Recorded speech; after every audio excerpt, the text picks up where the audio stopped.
تو یہ بات تو ہم سبھی لوگ بڑی اچھی طرح سے جانتے ہیں کہ اس وقت ہماری دنیا میں جتنے بھی مسلمان پائے جاتے ہیں وہ دو گروپ میں بٹے ہوئے ہیں، جس میں سے ایک گروپ کو شیعہ کہا جاتا ہے تو دوسرے گروپ کو سنی کہا جاتا ہے۔ جہاں ایک طرف سنی مسلمانوں کا گروپ پوری دنیا کی آبادی کا 80% ہے تو وہیں دوسری طرف شیعہ مسلمان لگ بھگ 20% ہیں۔ اب ظاہر ہے جب سنیوں کی آبادی زیادہ ہے تو دنیا میں جتنے بھی مسلم دیش ہیں وہ بھی زیادہ تر سنی مسلموں کے ہی ہیں، مگر دوسری طرف عراق، ایران، یمن اور اس جیسے کچھ دیش شیعہ مسلمانوں کے بھی ہیں۔ پرٹیکولرلی اگر بات کروں ہمارے پیارے دیش بھارت کی تو یہاں پر جو بھی ٹوٹل مسلم آبادی ہے اس کا لگ بھگ 86 سے 87% سنی مسلم ہیں، جبکہ صرف اور صرف 13 سے 14% ہی شیعہ مسلمان ہیں۔ انٹرسٹنگ بات یہ ہے کہ ان دونوں ہی گروپس کے اندر ایک دوسرے کے بارے میں ایسی بہت ساری غلط فہمیاں اور افواہیں پائی جاتی ہیں کہ جن کا سچائی سے دور دور تک کوئی ناطہ نہیں ہے۔ مثال کے طور پر عام شیعہ لوگ سنیوں کے بارے میں ایسی بہت ساری چیزوں پر یقین رکھتے ہیں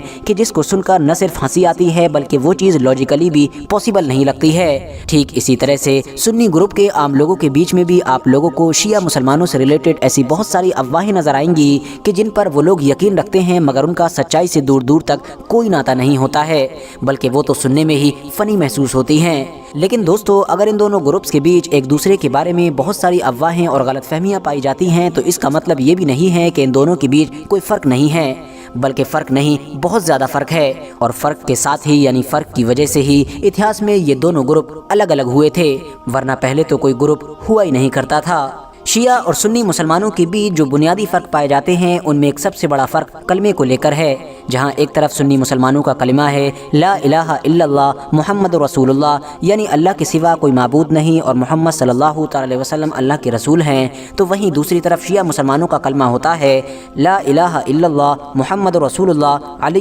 ولی اللہ وصی الرسول اللہ و خلیفتہ بلا فصل، جس کا مطلب ہوتا ہے اللہ کے سوا کوئی عبادت کے لائق نہیں، محمد رسول اللہ صلی اللہ تعالی علیہ وسلم اللہ کے رسول ہیں، جناب علی اللہ کے ولی ہیں، رسول اللہ کے وصی اور آپ کے خلیفہ بلا فصل ہیں۔ یعنی دوستو شیعہ مسلمانوں کے کلمے میں آپ لوگوں کو اللہ اور رسول کے ساتھ ساتھ حضرت علی کا بھی ذکر ملے گا، مگر دوستو یاد رہے کہ شیعہ مسلمانوں کے کلمے کا یہ جو آخری پارٹ ہے جس میں یہ کہا گیا ہے کہ حضرت علی حضور صلی اللہ تعالی علیہ وسلم کے خلیفہ ہیں بلا فصل، یعنی بلا کسی فاصلے کے، تو اس پر شیعہ مسلمانوں کے علاوہ کوئی بھی ایگری نہیں کرتا ہے۔ وہ اس لیے کیونکہ جہاں ایک طرف شیعہ مسلمان حضور صلی اللہ تعالی علیہ وسلم کے بعد حضرت علی کو ہی ان کا پہلا خلیفہ مانتے ہیں تو وہیں دوسری طرف سنی مسلمان حضرت علی سے بھی پہلے 3 خلیفاؤں کو مانتے ہیں، یعنی حضور صلی اللہ تعالی علیہ وسلم کے بعد پہلے خلیفہ حضرت ابو بکر صدیق تھے، جبکہ دوسرے خلیفہ حضرت عمر، تیسرے خلیفہ حضرت عثمان اور چوتھے خلیفہ حضرت علی تھے۔ بات کریں اب اگر قرآن کے بارے میں کہ کیا شیعہ اور سنیوں کا قرآن الگ الگ ہے یا پھر ایک ہی ہے، تو دوستو اس کا جواب ہاں بھی ہے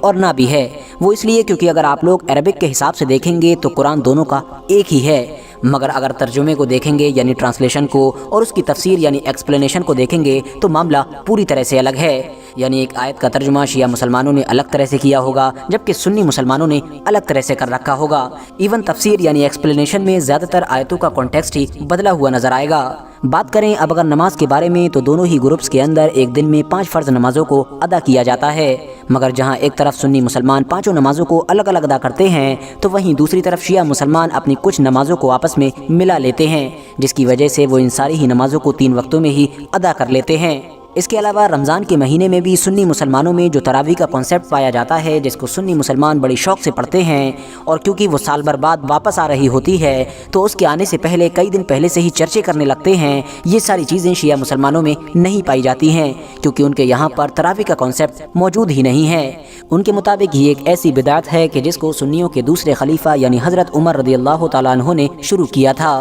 اس کے علاوہ ان دونوں گروپس کے بیچ ایک بڑا فرق حضرت امام مہدی کو لے کر بھی ہے۔ اس بات پر تو پوری دنیا کے ہی مسلمان یقین رکھتے ہیں کہ دراصل حضرت امام مہدی کے جو آخری خلیفہ ہوں گے وہ قیامت سے پہلے ظاہر ہوں گے، ہماری دنیا سے ظلم و ستم، ناانصافی اور اس طرح کی ہر غلط چیز کو مٹا کر رکھ دیں گے، اس کے بعد دنیا میں امن قائم کریں گے اور اپنی ایک خلافت بھی قائم کریں گے۔ لیکن دوستو اس پورے معاملے میں جہاں ایک طرف سنی مسلمانوں کا یہ ماننا ہے کہ حضرت امام مہدی قیامت سے پہلے پیدا ہوں گے، باقاعدہ وہ پرورش پائیں گے، بڑے ہوں گے اور پھر صحیح وقت آنے پر ہی لوگوں کے سامنے ایز اے امام مہدی یعنی امام مہدی کے طور پر ظاہر ہوں گے اور اس کے بعد ہی دھیرے دھیرے خلافت قائم کریں گے۔ مگر دوسری طرف شیعہ مسلمانوں کا یہ ماننا ہے کہ قیامت کے قریب کے دور میں حضرت امام مہدی پیدا نہیں ہوں گے، بلکہ وہ تو ہماری دنیا میں آلریڈی پیدا ہو چکے ہیں۔